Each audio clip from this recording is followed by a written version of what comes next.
అనంతపురం జిల్లా ఉరవకొండలోని Kanakadurga private gold loan సంస్థలో 1 KG 200 గ్రాముల బంగారం మాయమైన ఘటనలో ముగ్గురు నిందితులను పోలీసులు అరెస్ట్ చేశారు. స్థానిక సంస్థ మేనేజర్ పల్లా ప్రశాంత్ కుమార్తో పాటు సిబ్బంది వెంకటేష్, రామాంజనేయులను పోలీసులు అరెస్ట్ చేసి ఉరవకొండ కోర్టులో హాజరుపరచగా నిందితులకు ఫస్ట్ క్లాస్ మెజిస్ట్రేట్ 14 రోజుల రిమాండ్ విధించారు.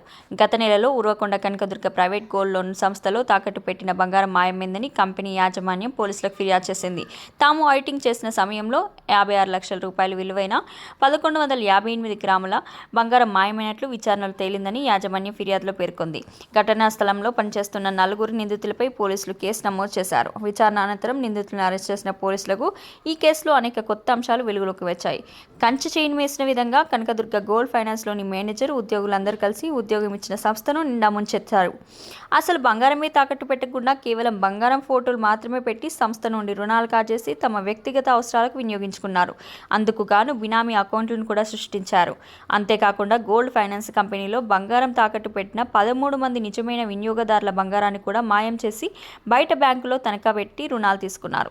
ఈ మొత్తం విషయాలన్నీ పోలీస్ విచారణలో బయటపడ్డాయి.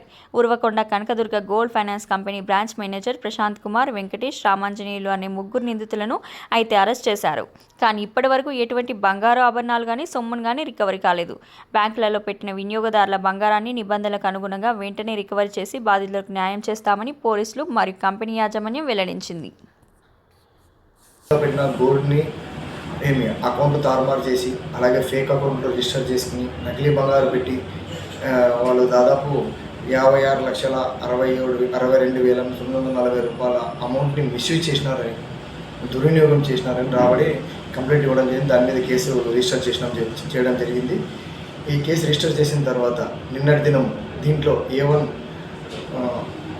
అయినటువంటి పల్లా ప్రశాంత్ అనే అతను, అలాగే A2 చాకలి వెంకటేష్, A3 రామాంజనేయులు అనే 3 వ్యక్తుల్ని నిన్న సాయంత్రం చిన్నముష్టూరు దగ్గర అరెస్ట్ చేసి ఈరోజు కోర్టులో హాజరుపరచడం జరిగింది.